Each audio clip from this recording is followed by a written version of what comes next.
Hey guys, welcome to another episode of Movie Talk podcast. Now, my name is Dee, and today we are not gonna review movies, but to talk about what is coming up in December this year. Now, grab your coffee, have some snacks or something that you enjoy on munching, and relax and enjoy. And we're gonna spend this episode talking about what is next for us. Are you ready? Let's go. So there are many interesting movies and TV shows that are premiering in December. I mean, some of them they're already out. We are almost halfway through December, but the best is saved for last. So we still have some things coming up very fast. One of the movies that is already out is the West Side Story adaptation. By Steven Spielberg, the old West Side Story. Steven Spielberg kind of remade it, and now I hear great reviews about this movie. It's already out there, so I don't know if you guys seen it or not. Please put in the comments if you what are your impressions. I still didn't get the chance to see it. I'm very kind of hard to make myself go because it's a musical, and I'm not a big fan of that, but I'm sure I will see it sooner or later, and then I will tell you what I think about that.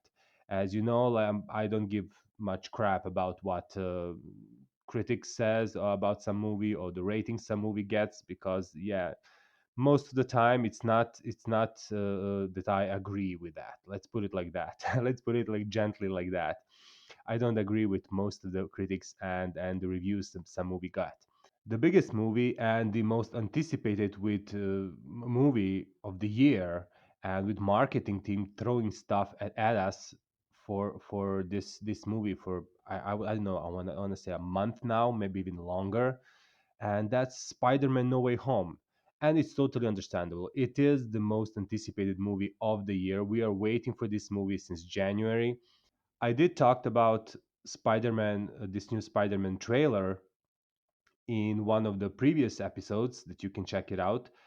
And I don't think I want to say much about Spider-Man this time. There's going to be so many surprises in the movie, and I don't know if we should even hype this movie as much, because I don't want to set myself for disappointment. But still, as far as I know, as facts, there's going to be a lot of surprises in this movie, and I'm 99% sure it's going to be epic. Okay, so it's coming out December 17th, and in some countries is coming up a few days before that. So be careful with spoilers. I'm sure it's going to be like on 15th or 16th already. There's going to be internet full of memes and surprises about Spider-Man.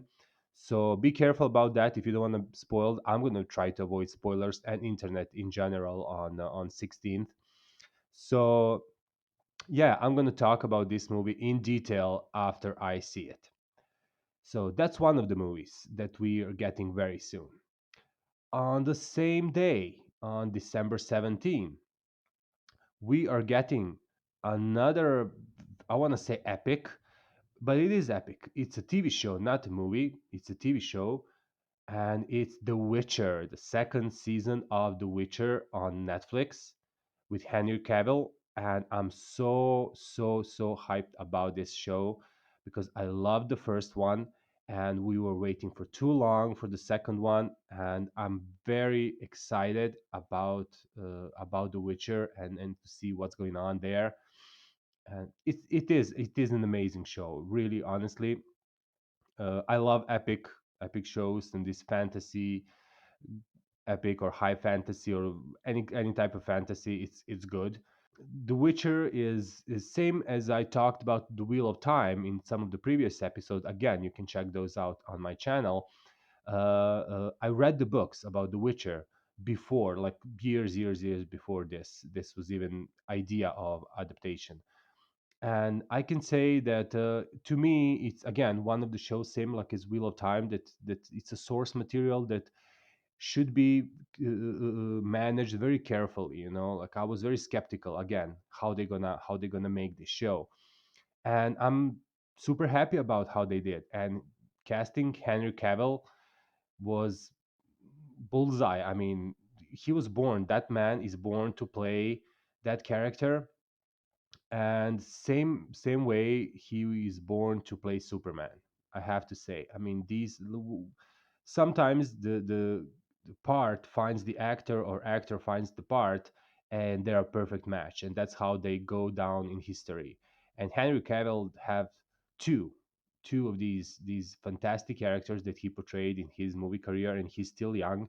And I know some people want him to play James Bond, and I'll be thrilled if they cast him as a new James Bond.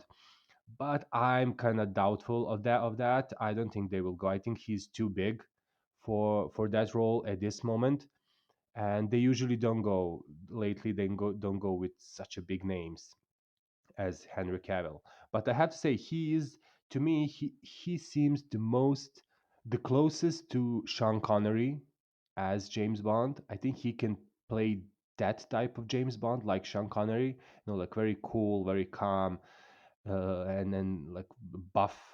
And so I would love to see Cavill as new James Bond. But we're not talking about James Bond. Okay, we can talk about that in some other episode, about some dream casting that we have in mind, or when these things comes to the light, they finally decide to cast the new James Bond, but it's too early. So let's see what's going to happen there.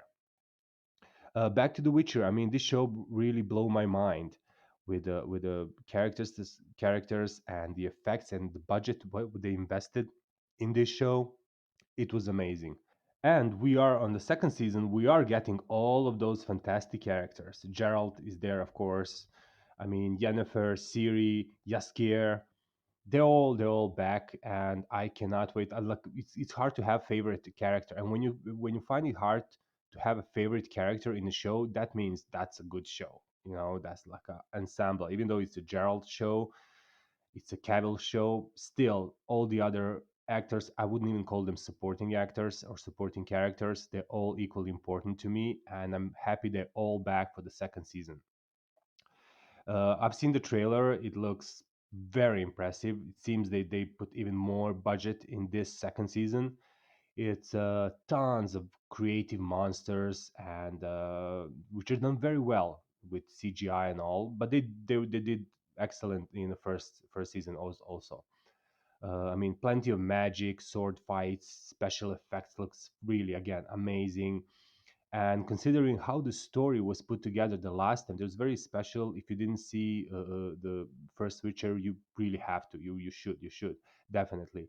And it was kind of reverse type of story. Like timeline was distorted, so you couldn't catch by the last episode. You kind of saw the full picture, what's going on, but it was kind of confusing.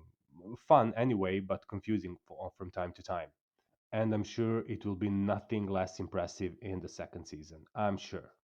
Now, before I finish with The Witcher, I have to mention just a fun fact that I read somewhere online, that Henry Cavill asked to have more dialogues this time around, in the second show, and to talk more in the role, as he wasn't much of a talker in the first season, and there was a lot of just grunts and bunch of f bombs throughout the first season, and those were his lines. And many people were joking about that on the internet. There was tons of memes about that, how keeps saying like just like grr and f word and whatever. So he apparently was looking for more dialogue and to be more involved in conversation, not just fights and taking off his shirt in this season. So, and I'm sure they will give this to him. I mean, he's the big star as he is. I'm sure he will get so. I'm very excited to see what he's gonna talk about, what Gerald's gonna talk about in this second season. And I have to tell you, because I'm coming from the books. Yeah, I read the source material a long time ago, and I enjoyed the books. That this is not about, some people were malicious and saying this is a Cavill because he's not a good actor or something. That they purposely removed his lines or something, so he doesn't have much to talk, doesn't have too much to say.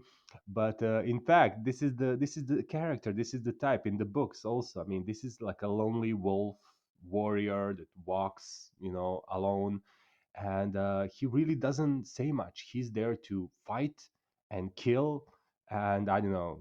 In the show, occasionally take his shirt off, and that's what he does. And Cavill was perfect for that role, don't you think?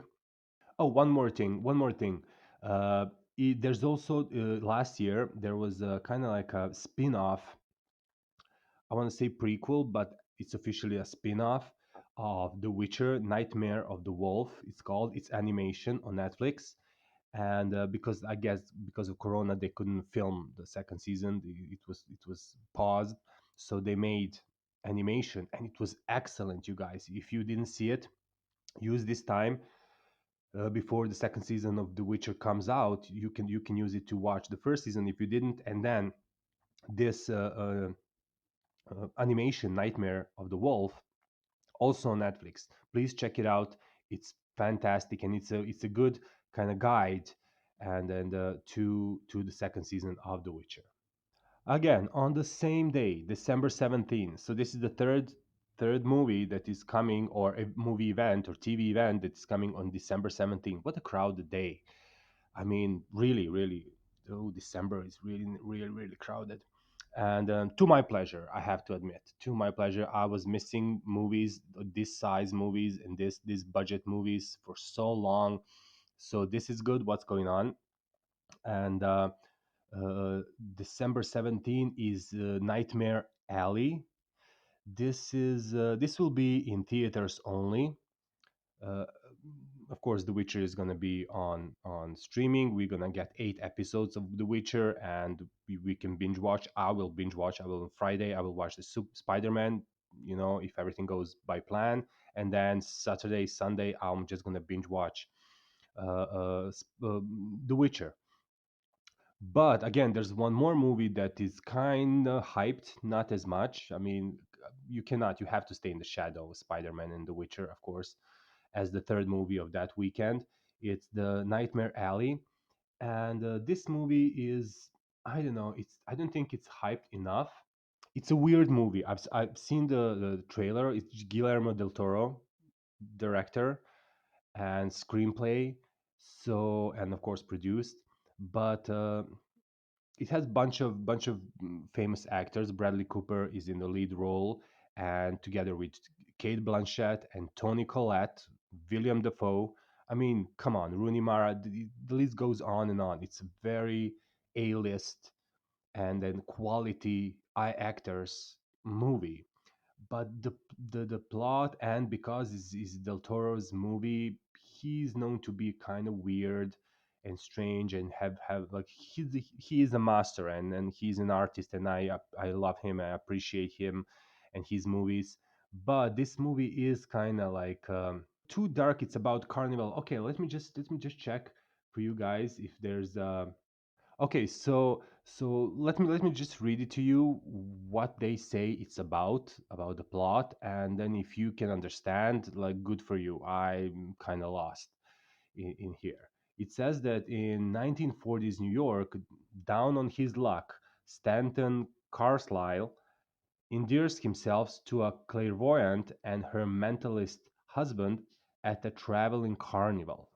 You know, I'm not a big fan of carnival themed anything. Even Dumbo was like on the limit to me. uh, Using newly acquired knowledge, Carcel crafts a golden ticket to success by swindling the elite and wealthy, hoping for a big score. He soon hatches a scheme to con a dangerous tycoon with help from a mysterious psychiatrist who might be his most formidable opponent yet. Okay, did you get that? I mean, what does that say to you? It looks confusing. That's all I'm gonna say. I mean, I really wanna see this movie because of these actors. I love Kate Blanchett. I love Toni Collette, Bradley Cooper. Come on, but it just like same like Shape of Water. I don't have a big desire to see this movie, and maybe I will. If I do, I will definitely do a review about that. If you don't hear any review from my side, that means I did not make myself watch this movie. Okay, so that's again another on 17th. Now, after 17th, that weekend, we have another huge weekend ahead of us. That's the weekend of 22nd, and we are opening with The Matrix Resurrections. Yay! Can I hear the applause? So this is so epic. I don't know why this movie is not hyped as much. This is my officially my third anticipated movie of this year. My first one was Eternals, then Spider-Man, and then Matrix. I mean, how can you not be hyped about Matrix? Come on, and its original cast. Well, almost, right? Well, they have Keanu Reeves and Carrie Ann Moss, and this is to me that's plenty enough. Like I always wanted Trinity and Neo to be back together on the screen, and that's what I got. Lawrence Fishburne as Morpheus, he's not there, and he's not in the movie, but they have another Morpheus on the in the movie played by another actor.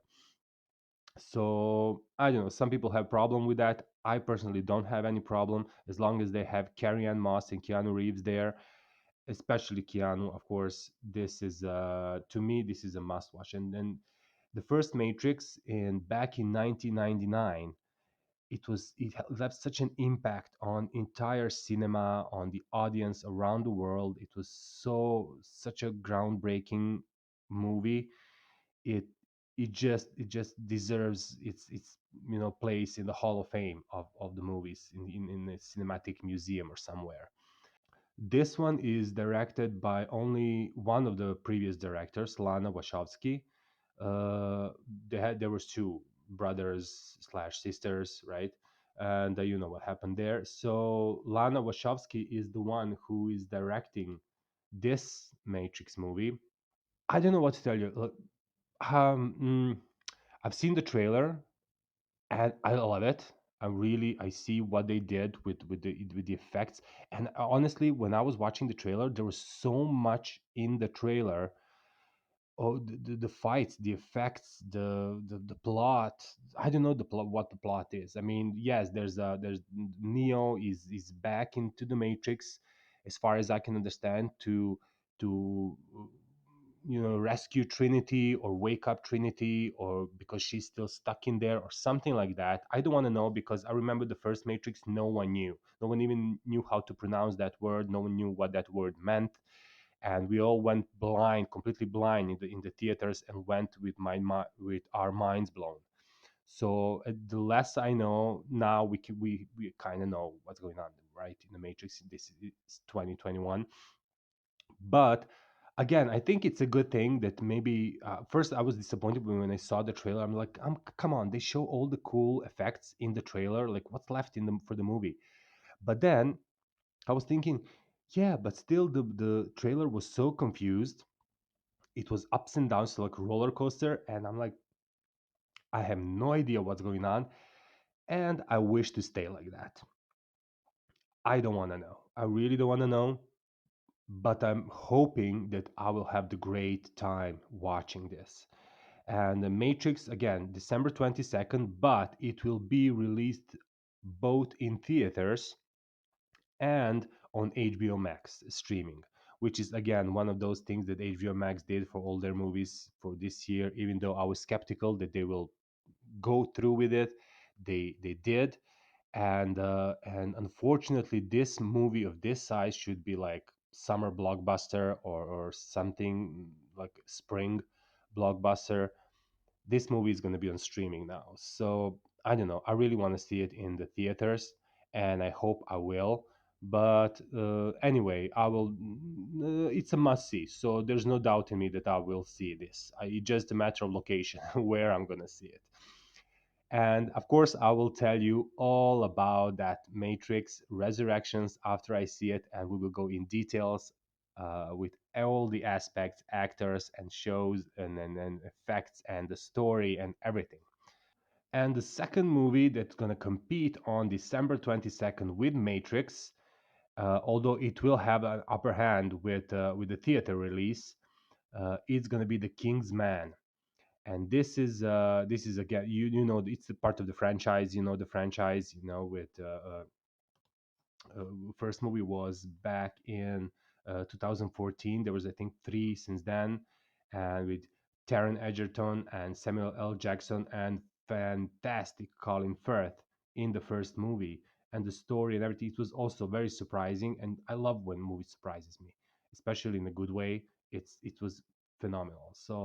So there was a few sequels to that into from 2014, but now we are ready for a prequel, and it's a prequel to that movie 2014 and 2017. And it looks like, again, this movie was postponed so many times because of COVID, and then this theater closed thing, and all the other stuff. But finally we are getting it on December 22nd. And again, the plot, same like that alley movie. It's kind of vague, like it's a race against the time to stop the, I don't know, the history most cruel villains or masterminds or criminal masterminds. They're all got together to plot to, I don't know, destroy the world, or to rule the world, or whatever they plan is, and destroy humanity. Which, when people say that other people wants to destroy humanity, I find that hard to believe. That is the plot of many movies, which is, no, I don't think any person is on that big scale suicidal mission. But okay, fine, let's go with that. And this is Matthew Vaughn, director and produced. The trailer that I watched a long time ago, it was like a year ago, more than a year ago, something like that. And it was excellent. I mean, there's so many villains, and it looks like some in Russia. We have Rasputin is one of the, I don't know, kung fu fighters there. It looks kind of ridiculous, but it looks awesome. And I'm not gonna miss this movie. I'm not gonna miss this movie. If I decide to see Matrix on streaming, then I will go to the movies and see The King's Man. But if I see the Matrix in the theaters, then I will wait for Kingsman to maybe go for next weekend or some other day after that to see that movie, because it does looks fantastic, and I really really want to see it. And it I guess maybe not my one of my most anticipated movie of the year, but definitely one of the movies that I'm looking forward to see, and I'm not planning to miss that. Another movie that is highly anticipated for some reason is Don't Look Up. And this is the movie that it was released limited. It had limited release on December 10th. So it's already in the theaters, limited, but it will be on 24th, premiere on Netflix streaming. So for all of us to watch. And honestly, I don't plan to see this movie in the theater because it's giving me very very strange vibe, kind of like a Nightmare Alley, except yeah, it's the same like Nightmare Alley. I don't think I will see this movie in theaters, but on Netflix I may give it a shot. Although I'm so set my mind for disappointment and for a boring fest watching this movie. But yeah, I don't know. Let's see what you guys think about this. So Don't Look Up. It's a comedy disaster. That's how it's titled. It says that two low-level astronomers must go on a giant media tour to warn mankind of an approaching comet that will destroy planet Earth. Okay, so that's the plot, right? And these two astronomers are played by Leonardo DiCaprio and Jennifer Lawrence. So these two are main characters in this movie. And I've seen the trailer. Trailer is very confusing. It's the trailer that kind of turned me off from this movie, even though they have Such an amazing cast that it's hard to resist. It's really hard to resist the performance of all these people together on screen and interacting with each other. So let me just read you the cast, some of the people that will show in the movie, as far as I can tell from the websites and from the movie news. So we start again with Leonardo DiCaprio, Jennifer Lawrence is there, Ariana Grande. Oh my God. She's gonna sing or act or whatever, but it's not her first time. She was in Scream Queens. So then we have Timothy Chalamet. It's the one of the again most trending boys next to Tom Holland in the planet. So he's gonna be in the movie. Jonah Hill, Chris Evans apparently, which I don't remember seeing him in the trailer, but okay, apparently he's there as well. Then Meryl Streep.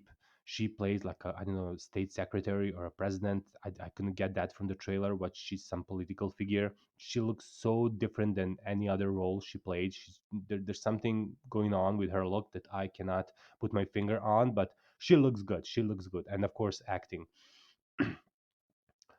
Then we have Kate Blanchett again. She's both in both of these movies, this Night Alley and this one. Kate Blanchett is in, and she's playing a reporter in the trailer. That's what I saw.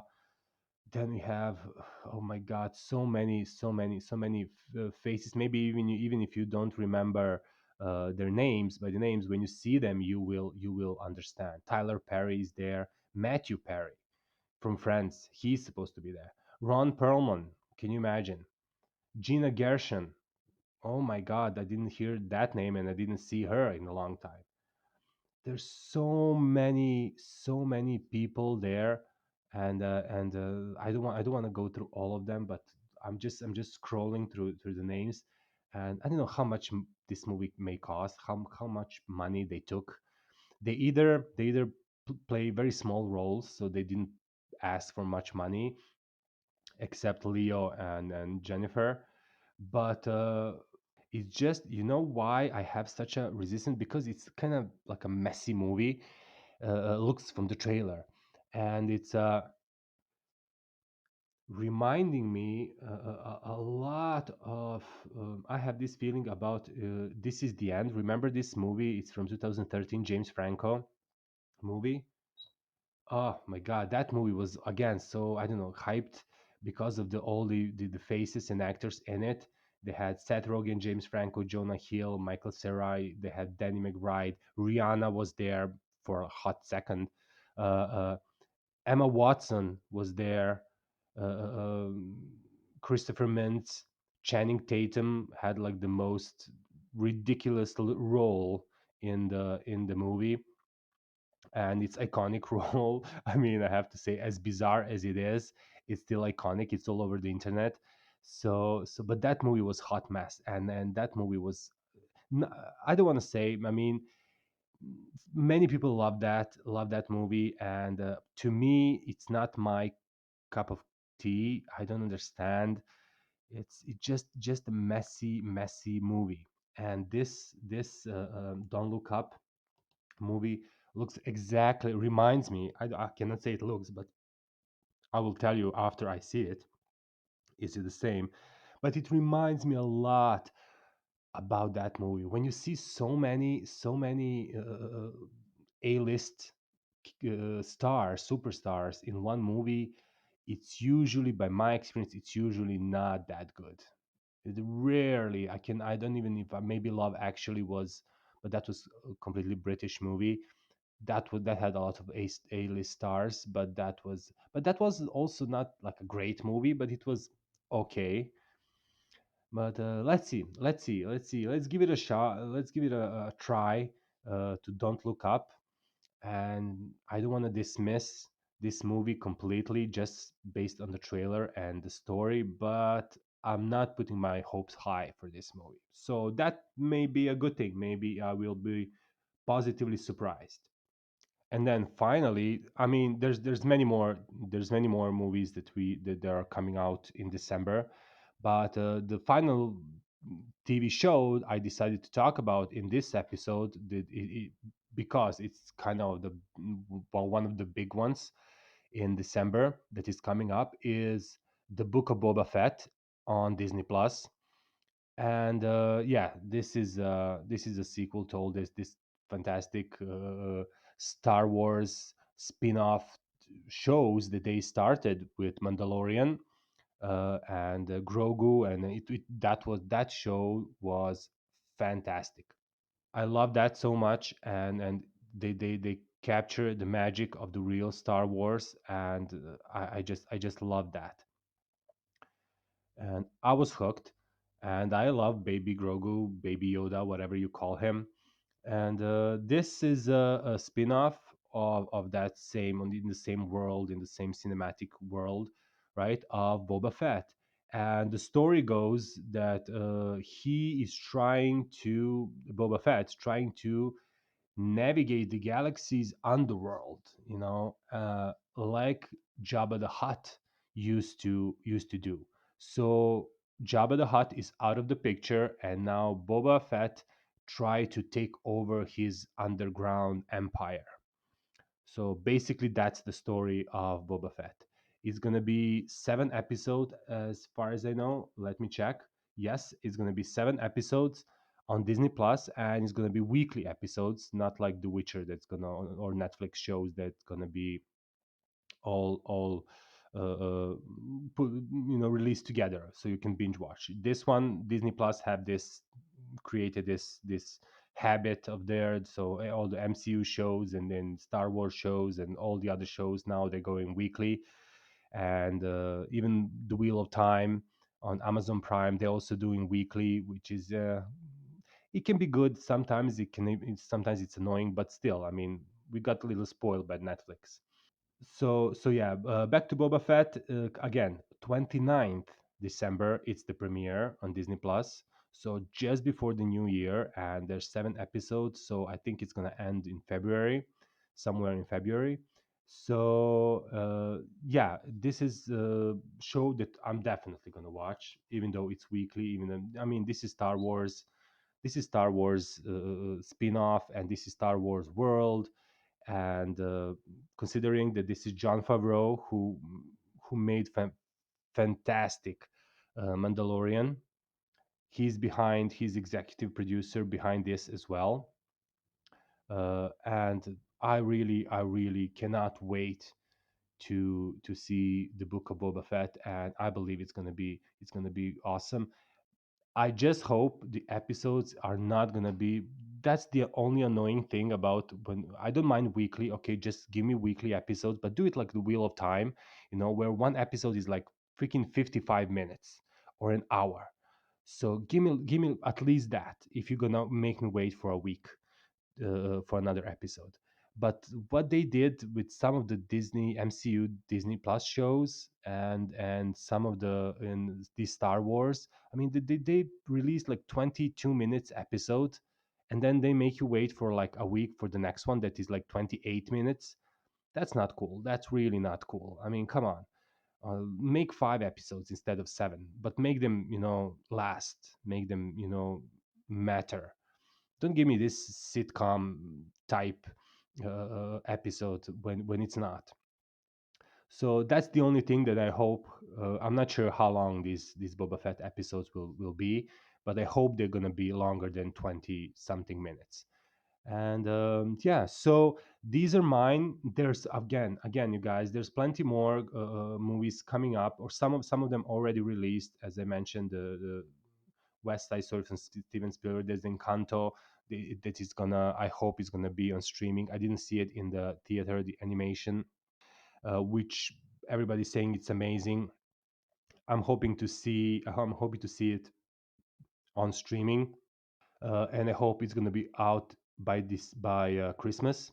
So some of these movies I will watch. There's Sex in the City, the new Sex in the City coming out, or by the time you listen to this, it's already came out, and expect another episode, next one, or the one after that. It's gonna be just about Sex in the City and analyzing that show, which I'm gonna try to stay objective. I'm not gonna pre-comment anything. I'm just going to be open-minded and then go and see what's going on there, and I will report to you guys in the next movie talk.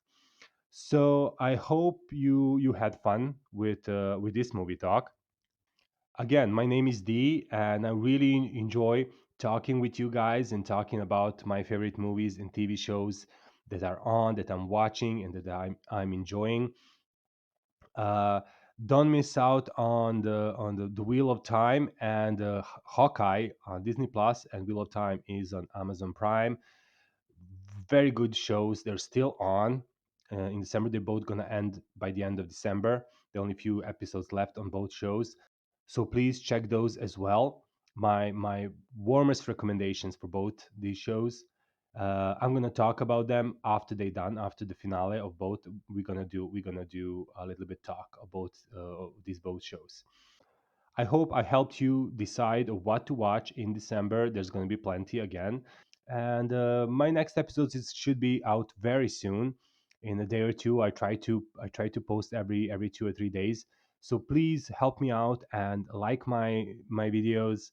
If you listen to this far, to the end, please click that like button, and please click subscribe to my channel. Take care, guys. Have a great day and have a great evening, and I'll see you in a few days again. Bye.